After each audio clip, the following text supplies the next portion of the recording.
What's going on, y'all? So, we have the PS5 Pro technical presentation hosted by Mark Cerny. I've been looking forward to some news on the PS5 Pro. Whether or not I'm going to get it, I guess we'll see at the end of the video. I'm looking forward to see what's new, what it's going to be. It's probably just going to be speed and space. I don't really see any other area they can improve unless they're doing PS6. So let's see what we have in store.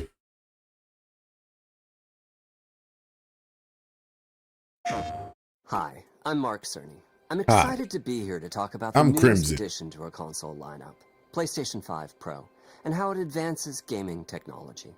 But first, I want to take just a minute to look at what we put in the original PlayStation 5 and how it delivers an exceptional gaming experience. It looks nice. When PS5 debuted in 2020, it brought a lot to the table.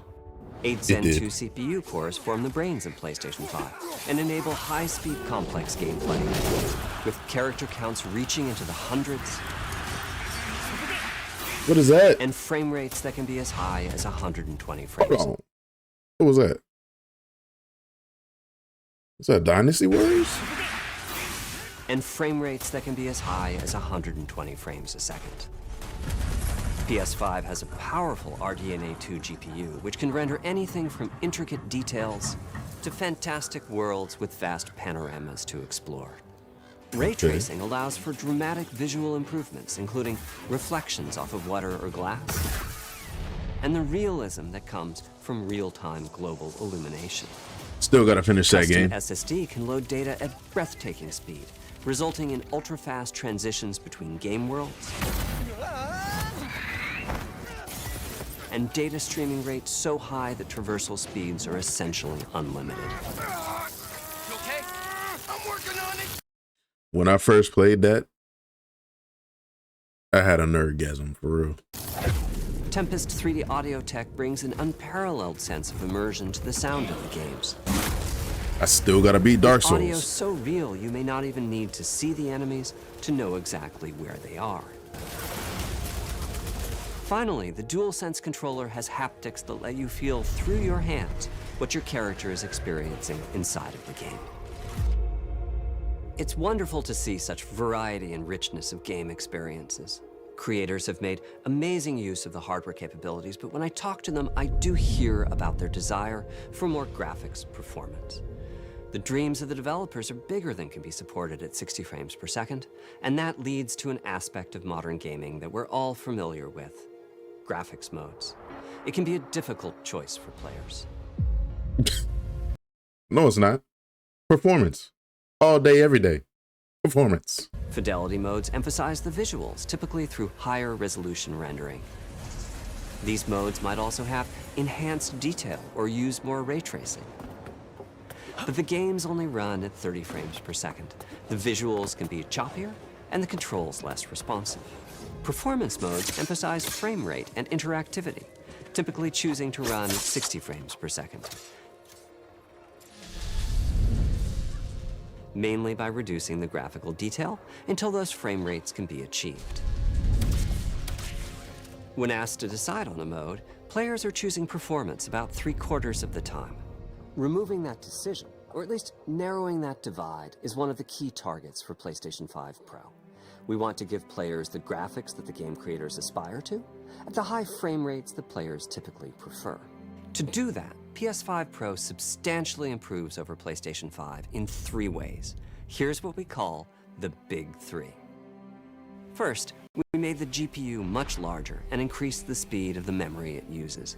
The result is rendering that's up to 45% faster.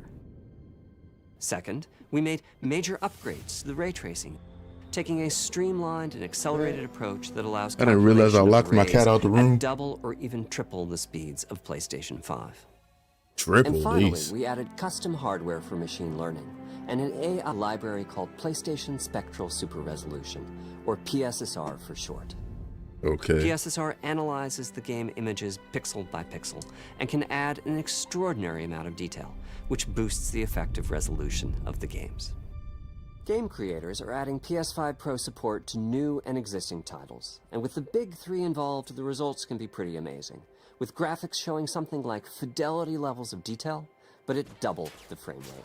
Here's The Last of Us Part 2 running on PS5 Pro.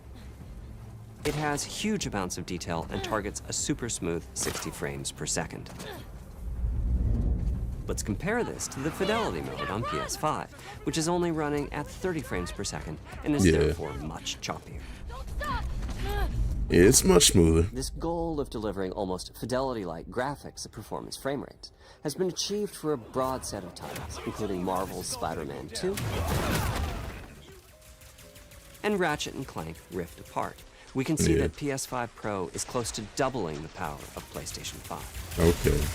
Okay. All right. Another way to compare the two consoles is to look at PS5 Pro versus Performance mode on PS5, both of which target 60 frames per second. What we see here is a difference in detail. PS5 Pro is much sharper and crisper than PS5. Okay, yeah. You can actually read it. My favorite is the parade scene from Ratchet & Clank. Distant details are much clearer.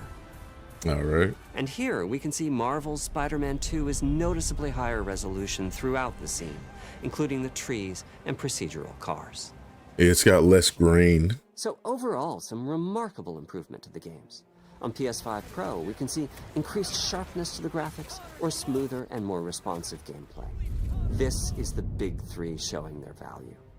As you've been seeing, machine learning via the PSSR library is being used quite broadly to add pixel detail and boost frame rate. But there are as many approaches as there are game engines. The increase in raw GPU power is being especially effective for Horizon Forbidden West. Apart from the detail boost, that extra graphics power is allowing for improvements to lighting and visual effects. Right. It's already a beautiful game. As well as to the hair and the skin in cinematics. Open up, guys. Jorv's orders. Good enough for me. Ray tracing is finding broad usage as well, particularly when the games are focused on higher frame rates. The faster hardware in PS5 Pro can make a real difference. Allowing Gran Turismo 7 to add ray-traced reflections between the cars in gameplay, while continuing to support their targeted 60 frames per second. That does look good. That boost in ray tracing is also delivering big wins for Hogwarts Legacy, allowing not only for better reflections and a greater variety of reflective surfaces, but also for further realism in the casting of shadows.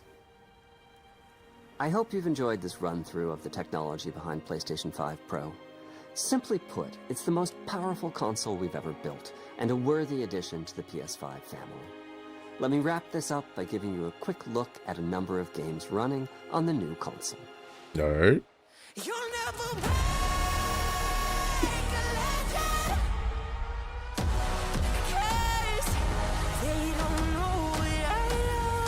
Oh, it's ribbed for her pleasure. Don't let me hang.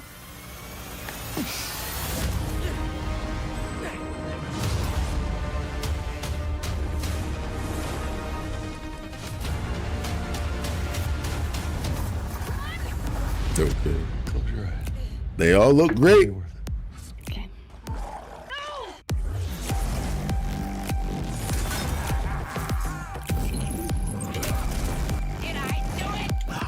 But is it worth the upgrade?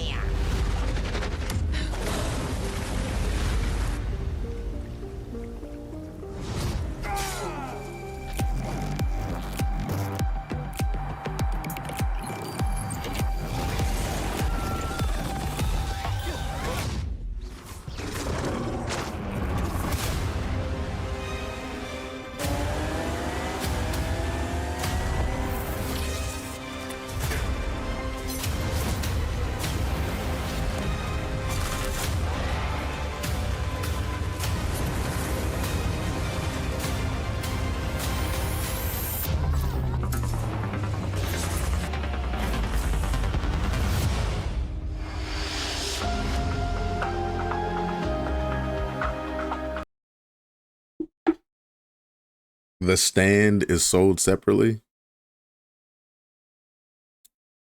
And oh no. It's $6.99 for the digital only version. So if you want the disc, it's gonna be what, an extra 100? It's gonna be $7.99? Nah, that's not cool. Wow. What's up with companies giving you less in the box now? Like, cell phones don't even come with chargers now. Vertical stand sold separately. That's funny. $6.99 for the digital only version. I don't think that's worth it. I don't know. What do y'all think? $6.99, and they're showing a digital only version, so I'm assuming that it's gonna be just for the digital only version, and then the disc version is gonna be $7.99, which I'm always gonna go disc. I don't know if that's worth it.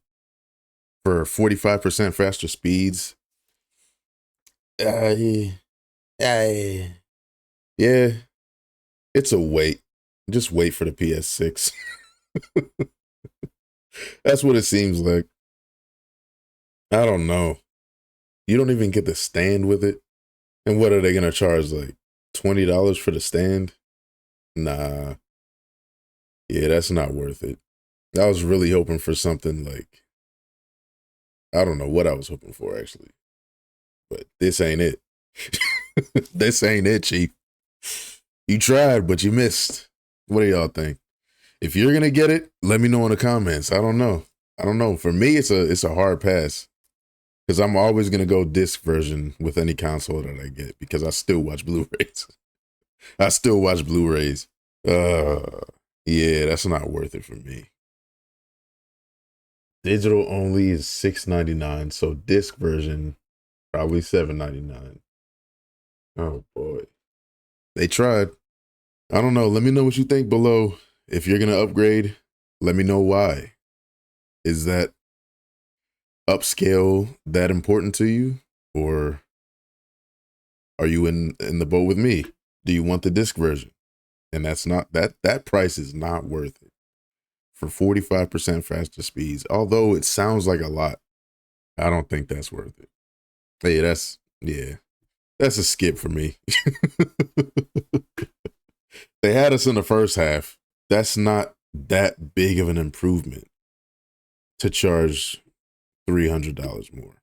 Let me know what you think below.